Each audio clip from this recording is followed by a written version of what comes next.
So okay, in the last class we defined about isomorphism, homomorphism, and then quotient group, and then there are three fundamental isomorphism theorem. Okay, now we state the important theorem that so we define what is the order of the element. So first we define what is the order of the group. Order of a group. So the number of elements in the group is called the order of the group. The number of elements in a group is called order of the group. Is called the order of G. So it is denoted by the symbol to denote the order of G. These are O of G. So either we can use this notation or this notation to denote the order of the group. Now order of an element. Order of an element in a group G. Suppose we have an element A in G. So let A belongs to G. Then the smallest positive integer, then the smallest positive integer n such that a power n equal to identity is called order of the element. Is called the order of A. The smallest n such that a power n equal to identity, then we say n is the order of the element. And it is usually we denote by O of A. Okay, so it is denoted by the n we can denote it by order of A, that is O of A. Okay, good. Now there is some formula. So maybe we discuss some example to find the order of the group. That is smallest. For example, if you take the group G is minus I, minus 1, 1, plus 1. Now this is a group with respect to multiplication where I square equal to minus 1. So every element we can find the order. So therefore order of minus I should be 4. Because minus I power 4 is the identity element and 4 is the least power. Because if we take minus I power 1, we get minus I. Take minus I power 2 is minus 1. And if we take minus I power 3, we get minus I. If we take minus I power 4, we get 1. So this 4 is the least power such that the element power is identity. So here identity is 1. In this group, the multiplied identity is 1. Therefore, order of minus 1 is 4. So order of what is the order of I is again is 4. Then what is the order of minus 1? If raise the power 2, you get 1. And what is the order of 1 is 1. So order of an identity element is always 1. Okay, for finite group, these are all every element have a finite order. Suppose we take infinite group, except the identity element, all element are in general that is true. For example, if we take G equal to Z, of all integers. Now what is the order of the identity element to 0 is 1. And if we take order of any other element is infinite. So in the definition, if such a no n exists, so if it exists, is that a power n equal to identity, then n is called the order of A. Otherwise, if such an n does not exist, then we say the order of element is infinite. So if such an n does not exist, such an integer n does not exist, then we say then A is an infinite order. A has infinite order.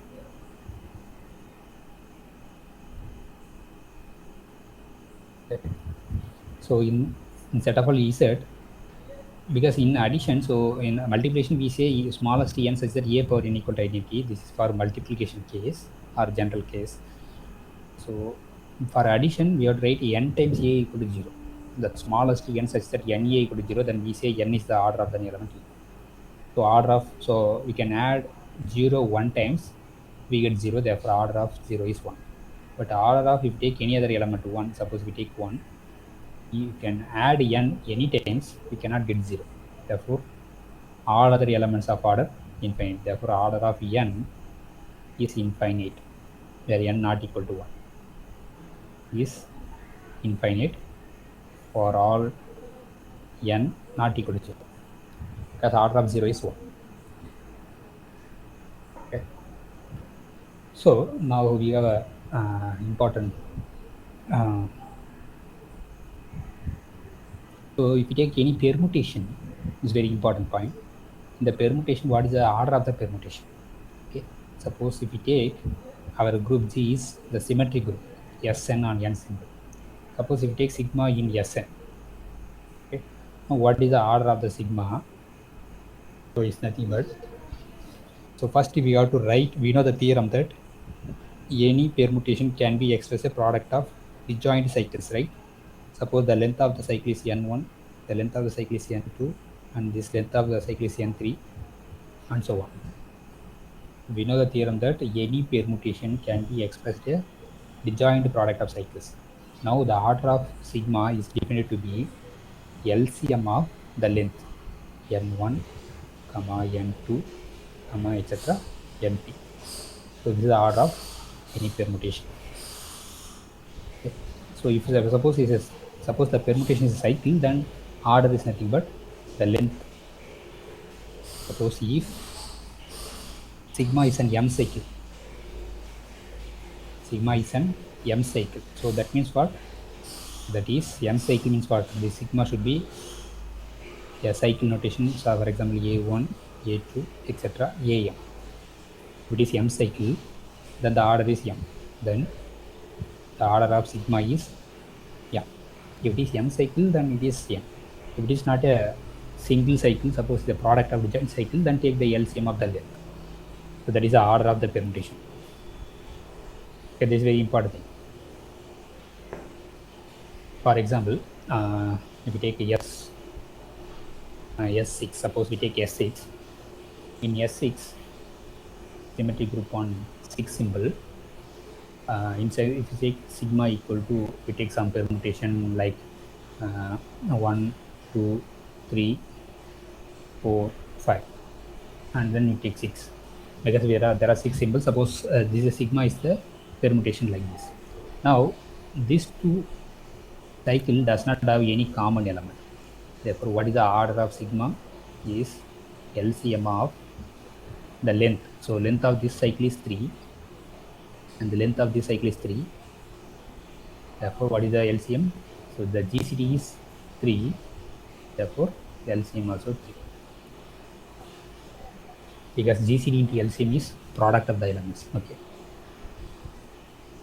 Suppose we take some other element, some tau is 1, 2, 4, 5, 6. Suppose take this permutation again. This permutation does not contain any common element. Therefore, order of tau is nothing but LCM of the length. The first cycle length is 3. The second cycle length is 2. Therefore, what is the length? Is LCM is 6. Therefore, order of tau is 6. Okay, this is a very important result. So the order of the permutation is nothing but LCM of length of its disjoint cycles. Okay. So now there is a formula. If you know order of A, you can find the order of any powers of A. We state that one. So suppose again, everything is a finite group. So let A is an element in the group G, and the order of A is, suppose we take some n. Then the order of A power k is order of A by GCD of K comma order of A. Okay, otherwise we know the order of A is n, therefore n by GCD of K comma n. So this is the order of A power K. This formula is very important formula. If you know order of A, the order of A power K is order of A by GCD of K comma order of A. Okay. So using this formula, we can solve some problems in the examination. Okay. Now we studied the order of the element, order of the group. Now the important theorem is Lagrange's theorem. This is a very important theorem in group theory. That is Lagrange's theorem. Lagrange's theorem. What the theorem says is, suppose if you take any subgroup of a finite group, then the order of the subgroup divides order of the group.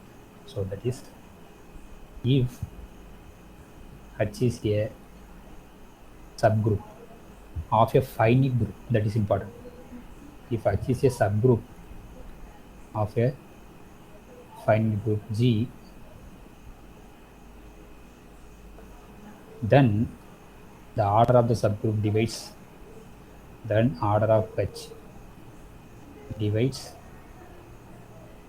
the order of the group. This is a very important theorem. So if you take any subgroup of a finite group, the order of H divides order of G. So you should know what is the meaning of this divides. So what do you mean by A divides B? So we have two integers A and B. What do you mean by A divides B? So maybe I can write here. Suppose we say A divides B. So A divides B, or we can use the notation A, the perpendicular line B. So this is A divides B. When we say this, if and only if, or if B equal to A times some integer K. If B is a multiple of A, then we say A is a divides B, or A is a divisor of B. Okay. Now that means here order of H divides order of G means what? Order of H divides order of G. But the converse need not be true. So what is the converse of the Lagrange's theorem is, so what is the converse of this statement? But the statement need not be true in general. So what is the statement? Suppose if a number m is any number, positive number, suppose this number m divides the order of the group, then G has a subgroup of order m. G has a subgroup of order m. If you take any divisor of the order of group, then we can always find a subgroup H whose order is m. So this is a converse statement, but this statement in general not true. So that is a very important thing. The converse of the Lagrange theorem is need not be true. Converse of the Lagrange's theorem, Lagrange's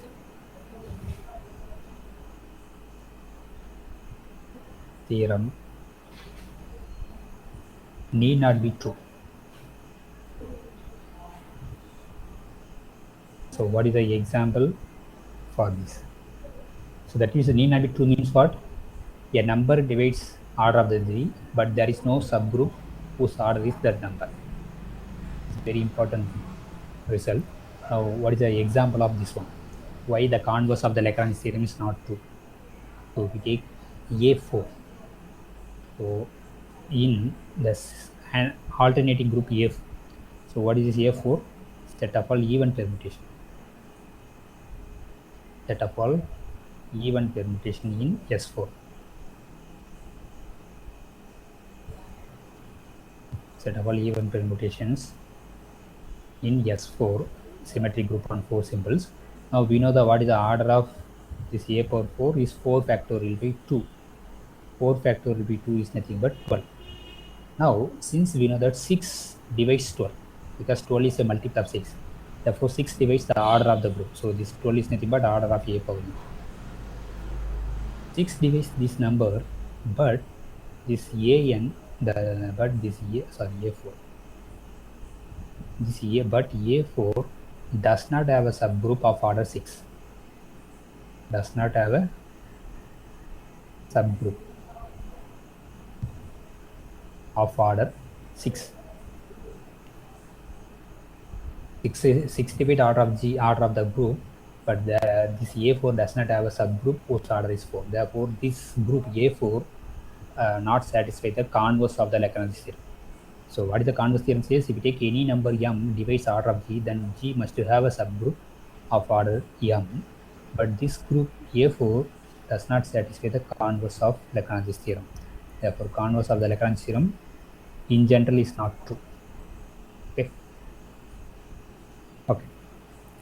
So, the proof of this one is how to prove this one. Why this A4 does not have a subgroup of order 6.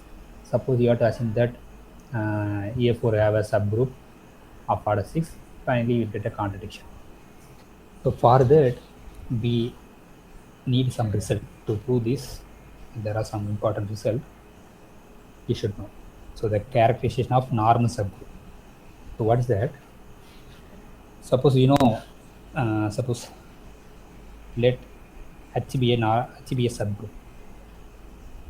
H be a subgroup of G. Subgroup of a finite group G.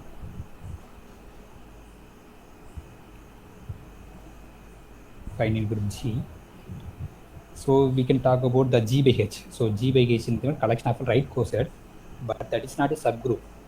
If H is a normal subgroup, then G by H is a group. Otherwise, this G by set is a collection of right coset. Now, the number of elements in the right coset is 2. Suppose if you sometimes call it this index of H in G. Okay, either you can use this notation, otherwise they will use the notation like this: G colon H. Is nothing but index. They call index of H in G. That is the number of right coset.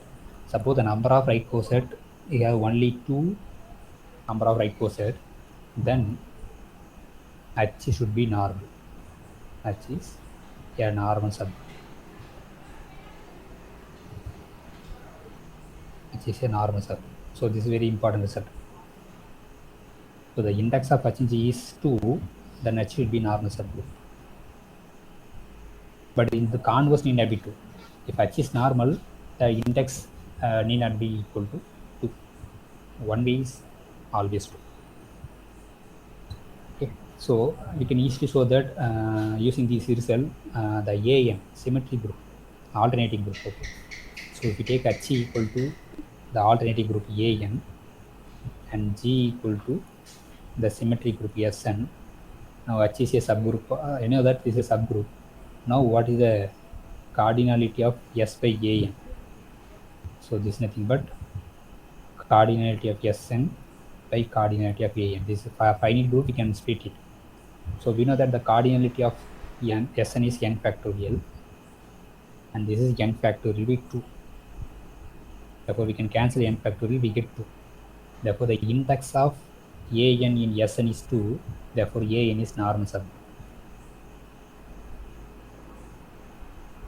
AN is a normal subgroup. Normal subgroup of Sn. So this is a simple characterization. We can easily check that if it is the order of Sn by AN 2, then H automatically is a normal subgroup. Okay.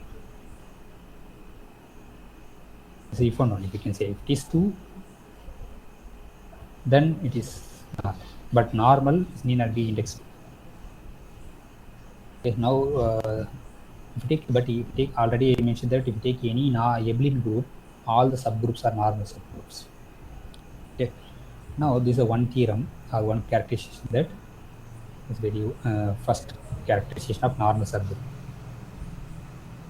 The index of H in G is 2, then H is normal. Suppose index of H in G is some other number, for example, for some other prime number p, then if the p is the smallest prime such that p divides order of g, then H is normal. That is the second characterization of normal subgroup. Okay. So suppose again if H is a subgroup,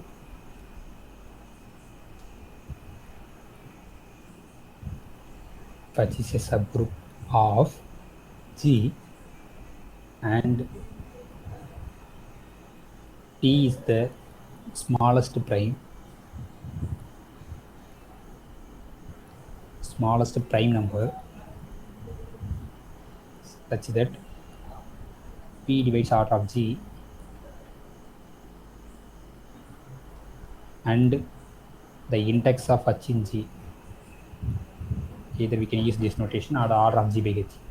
Suppose this is equal to P and P is the smallest prime number which divides R of G, then H should be normal subgroup.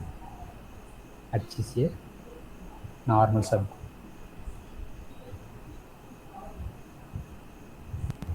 These two results are very important result. So suppose we get the index is 2, then it's automatically H is normal subgroup. Suppose we are getting the index is some other prime number, but the prime number is the smallest prime number which divides R of G, then H should be normal subgroup. For example, suppose if we take a group exercise example, suppose if we take the order of group is 15. Okay, suppose we are getting that H is any subgroup, we are getting the index of H in G. Suppose we get 3, then implies that H is normal. Why?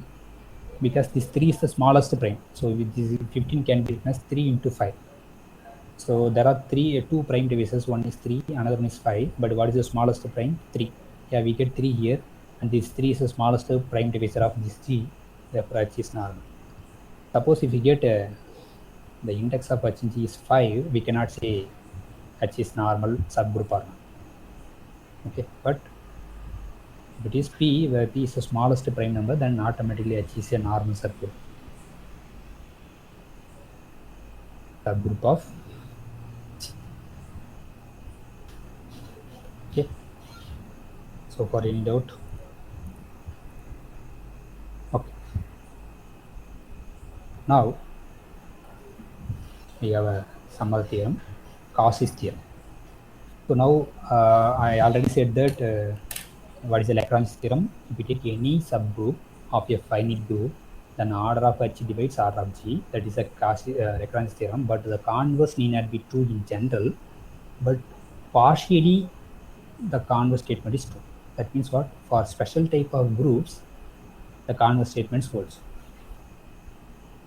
Okay, and then for some special devices, the converse statement is true. So for example, so that is theorem called Cayley's theorem. Sorry, Cauchy's theorem.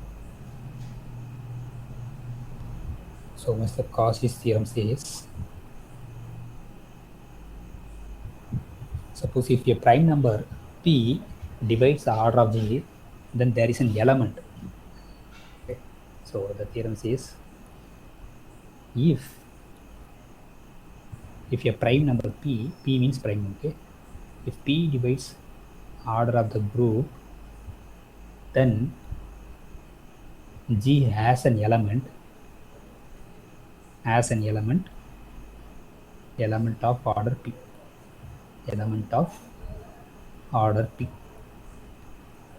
So you can always get an element whose order is P.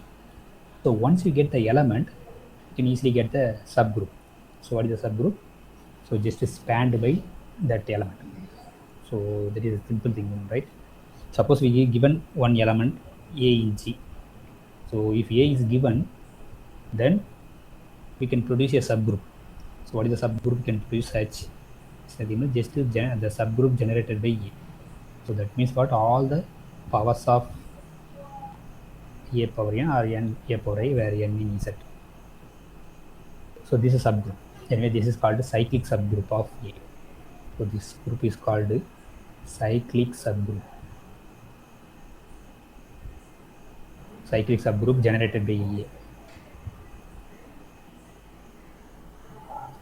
So given any element A in G, you can produce a subgroup, namely that subgroup is generated by the single element. Okay, therefore, once you in the Cauchy theorem, if P divides order of G, then G has an element of order P. Suppose that means what? We get an element whose order is P. So once you get an element whose order is P, you can produce a subgroup, and the order of subgroup also should be P. So what is H here? The subgroup is the subgroup generated by E. Okay. So for every prime divisor of a group, you can always have a subgroup whose order is P. Okay.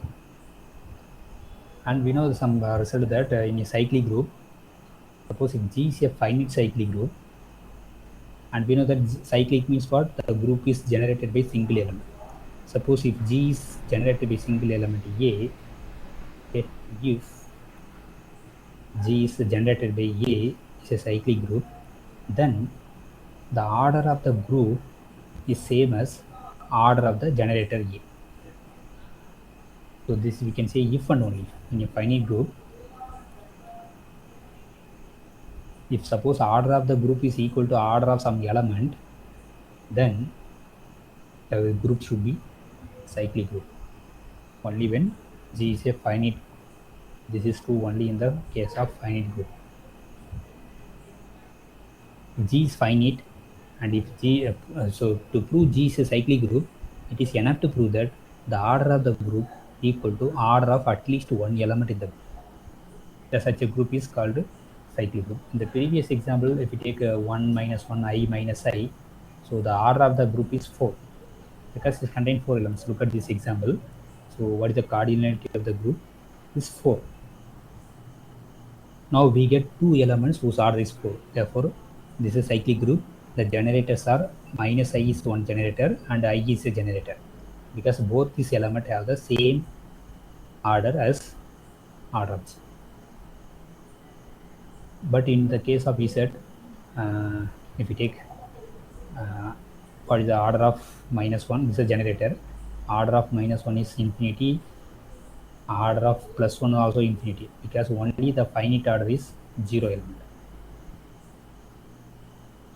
Again, this Sn is not cyclic, because what is the order of Sn? Order of Sn is n factorial, but we cannot find any permutation whose order is n factorial. Okay, therefore this Sn is not cyclic. Even therefore this is non-abelian, therefore is not cyclic. Therefore Sn is not cyclic. So therefore a finite group is cyclic if and only if the order of the group equal to order of the generator, order of at least one element. Okay, very important result. Now the Lagrangian converse statement partially true in the group for a prime divisor. If suppose P is a prime divisor of the group, then G has an element of order P. We can say even more. We can say G has a subgroup of order P. Okay, good. Now we define the new definition, P group. So when we say a group is said to be P group, if the order of the group should be prime power. So next definition, P group. So P means prime number. Okay. A group G, a finite group actually, not any group. You need orderly finite group. So a finite group G is called P group if the order of the group should be prime power, P power some n for some n, for some n in natural number. So if the order of the group is prime power, then we say the group is P group. So similarly, we say a subgroup is P group. Okay. So next definition, P subgroup.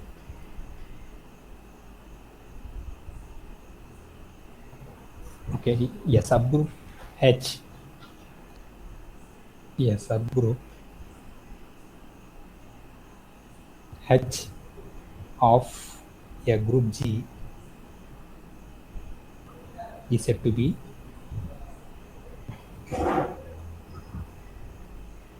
P subgroup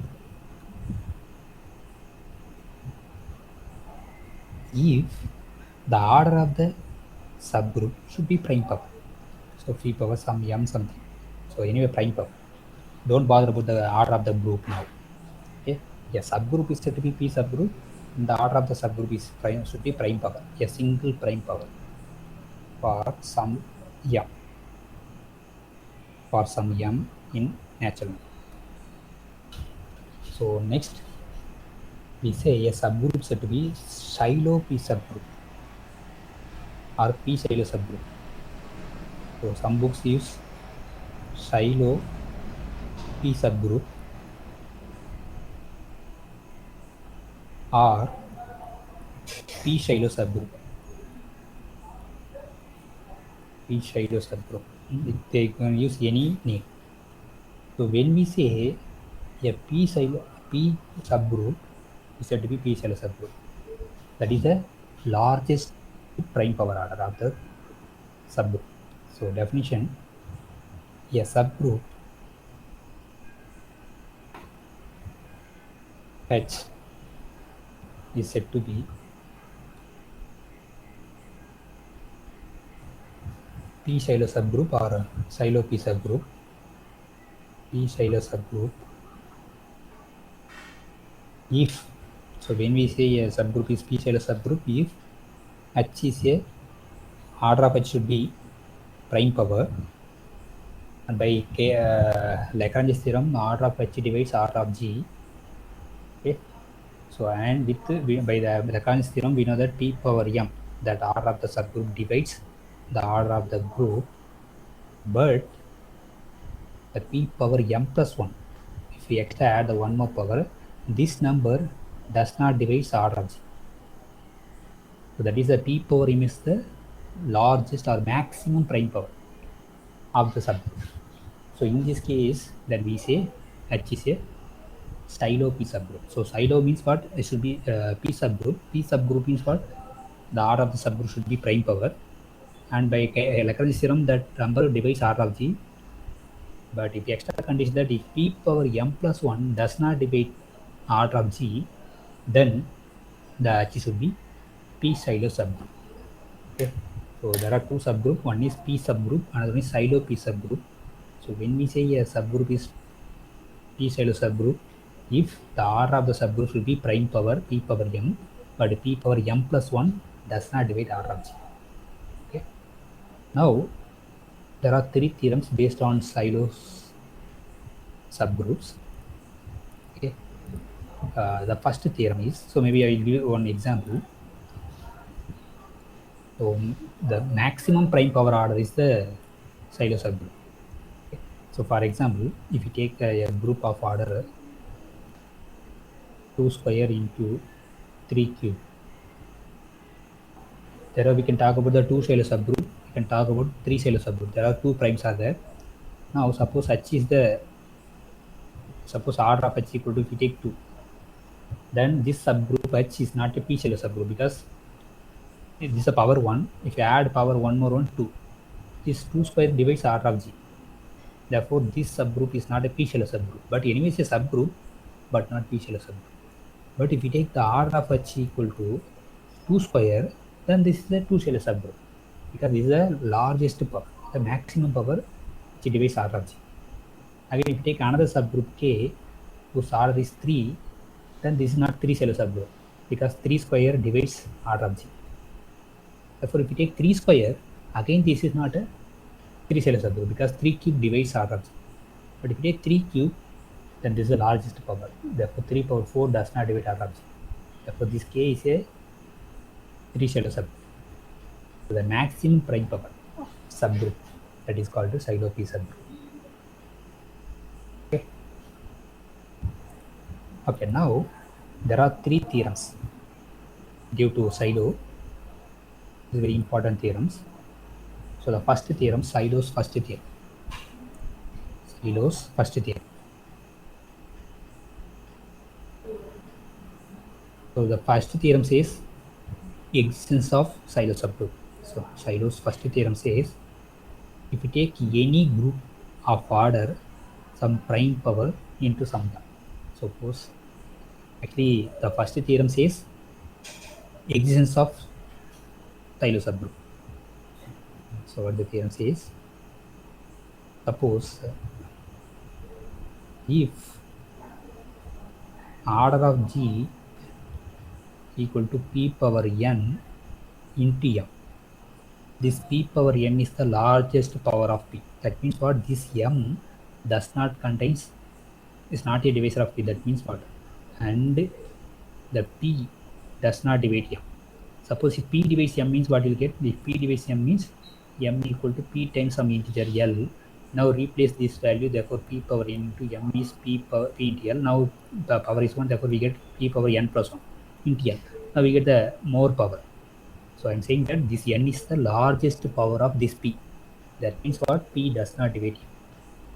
If you take any group of order like this, P power n into M and P does not divide M, then this G has a Silo P subgroup.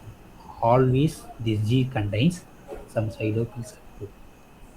Then there exists a Silo P subgroup. It exists, but we don't know how many P Silo subgroup exist, but at least one P Silo subgroup exists. So P means is a prime number. So there exists a Silo P subgroup or a P Silo subgroup.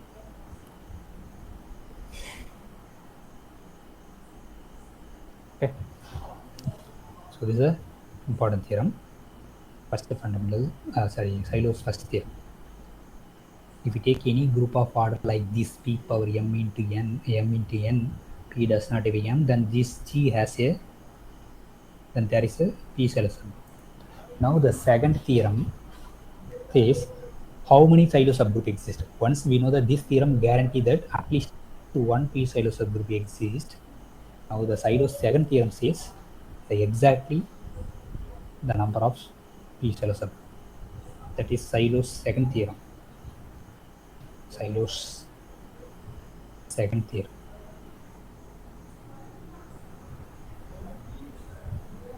This is a very important theorem. This theorem says the number of P Silo subgroup. Okay, so the number of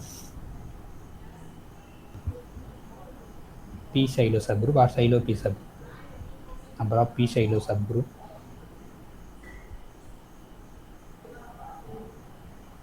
in G, in a group G, is the number of P Silo subgroup is of the form 1 plus Kp for some K. For some K in positive integer, non-negative integer, or you can take n union 0, you can include 0. Also, the number 1 plus Kp divides order of the group. Also, this 1 plus the number 1 plus Kp divides order of the group. So this theorem is very, very, very important.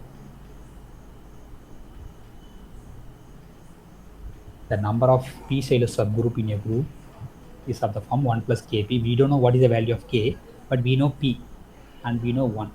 If you find the values of K, we say exactly the number of P Silo subgroup. So how to find that? We can use the one more condition that the number 1 plus Kp divides order of the group. Okay. Now, last theorem, Silo's third theorem, says we take any two P Silo subgroup are conjugate. So before that, we define what is the conjugate. When we say two subgroups are conjugate, okay, so we say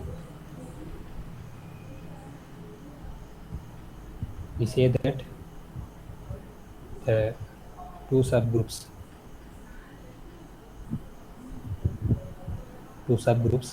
H and K are conjugate. if to say two subgroup H and R conjugates if there is an element G in the group G such that this H equal to GH G inverse, sorry, GK G inverse.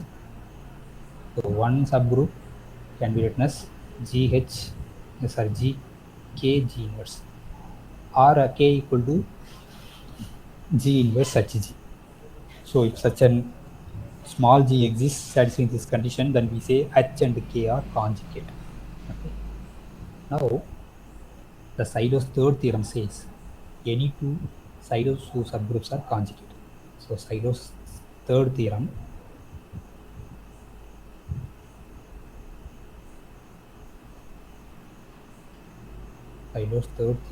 says any two Sydow P subgroup are conjugate. Any two Sydow P subgroups are conjugate.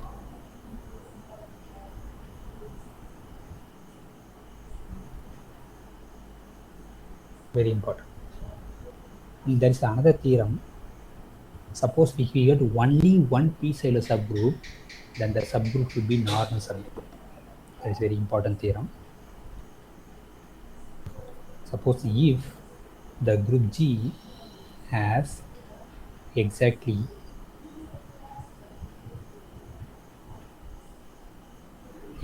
one p-Sylow subgroup,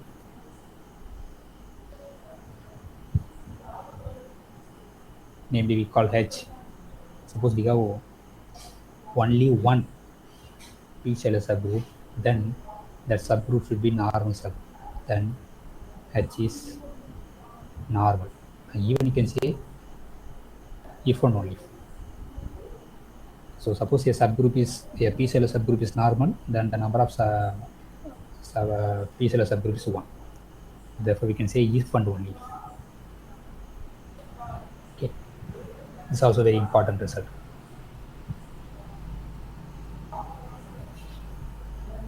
Okay. Now we discuss some example. Suppose if we have a group of order 6, we have to find the, so suppose G is any group of order 6. So first we have to write the number is a product of prime powers, but here only two primes, namely 2 and 3. Therefore we can talk about two-Sylow subgroup, we can talk about three-Sylow subgroup. Okay, so though we have to find the number of two-Sylow subgroup. Number of two-Sylow subgroup or Sylow 2 subgroup.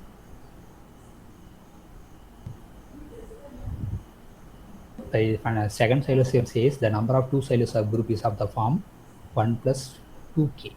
K2 always we can take 2k. We have to find the exact values of k. And also the theorem gives that number 1 plus 2k divides the group order. What is the group order is 6. Okay, now we have to find the values of k. So what are the possible? So since this number 1 plus 2k is a divisor of 6, therefore this 1 plus 2k either can be 1 or to be 2 or 3 or 6, because these are all the divisors of 6. Since 1 plus 2k divides 6 means what? This 1 plus 2k be either 1 or 2 or 3 or 6. And we know that the left hand side is a odd number. But here, therefore, the right hand side should be odd number. Therefore, we can eliminate the even number. Therefore, the only possible is either only one two-Sylow subgroup, or we have 3, because this 1 plus 2k is nothing but number of two-Sylow subgroup. Therefore, the number of two-Sylow subgroup is either only 1 or there are 3 two-Sylow subgroup. We don't know exactly. Now, therefore, we can say the number of two-Sylow subgroups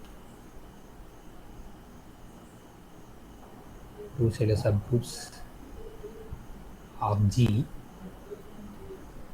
are either only one two-cell subgroup, or there are 3 two-cell subgroup. Okay. Now we have to find the another prime. What is another prime? 3. Now we have to find the number of 3-cell subgroup, and then we have to conclude how many two-cell subgroup. So the next one is number of 3-cell subgroup. So by theorem, the number should be 1 plus 3k. And also know that this 1 plus 3k divides the group order. The group order should be, we know that 6. Now what are the possibilities of 1 plus 3k? Since 1 plus 3k is a divisor of 6, therefore this 1 plus 3k either 1 or 2 or 3 or 6.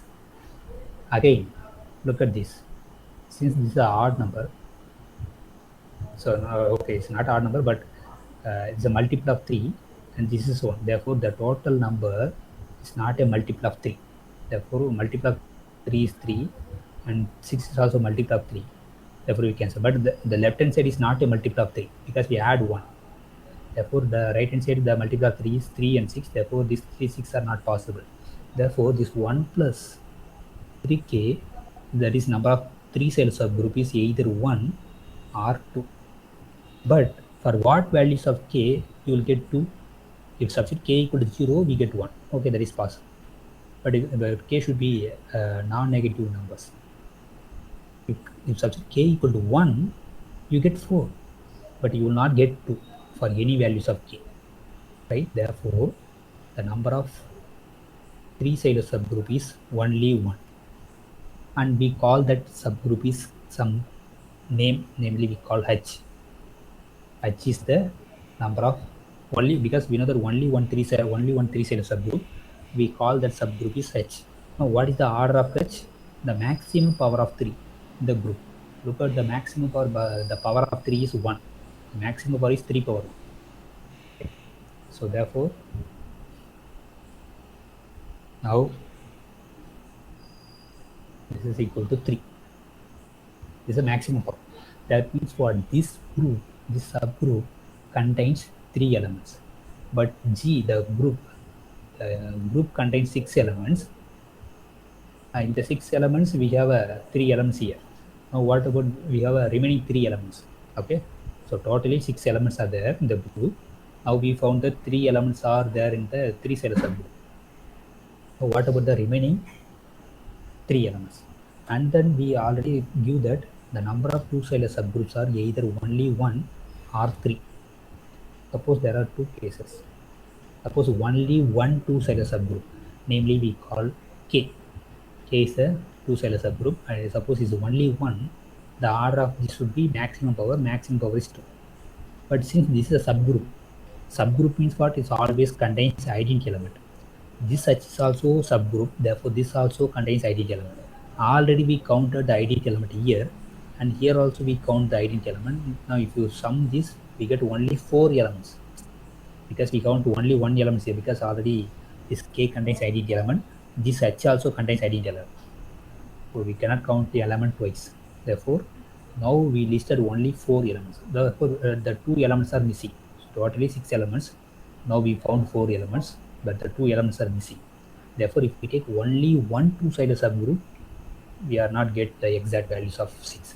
So suppose, what is the another case? So if we take, assume only one 2-sided subgroup, we will not get the group order. Suppose we have 3 2-sided subgroup, namely we call K1, K2, K3. There are 3 subgroups, K1, K2, K3. So these are all 2-sided subgroup. Therefore, what is the order of this? The maximum power of 2, that is 2. And then the order of this K2 also 2. And then the order of K3 also 2. But everything is a subgroup. Again, every subgroup contains identity element. Already we counted the identity element in the group subgroup H. Therefore, the remaining non-identity element, we have one non-identity element here. This K2 also contains one non-identity element. This K3 also contains one non-identity element. So totally we listed here 3 elements. already we have 3 elements in H, therefore totally we get 6 elements. Therefore, this is the only possible. Now we can list the number of 2 silo subgroup is 3. The number of 2 silo subgroup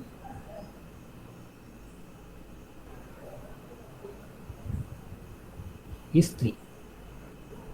And the number of 3 silo subgroup is only 1. Number of 3 silo subgroup is only 1. Since the number of 3 silo subgroup is only 1, therefore it should be normal. But here we have 3, therefore this 2 silo subgroup is need not be normal.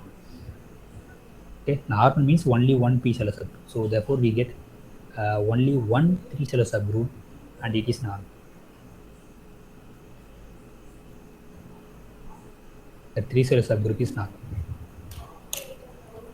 Okay, so this is a very important theorem to check a group contains 2 silo subgroup or not. Okay. Okay, anyway, I can stop now.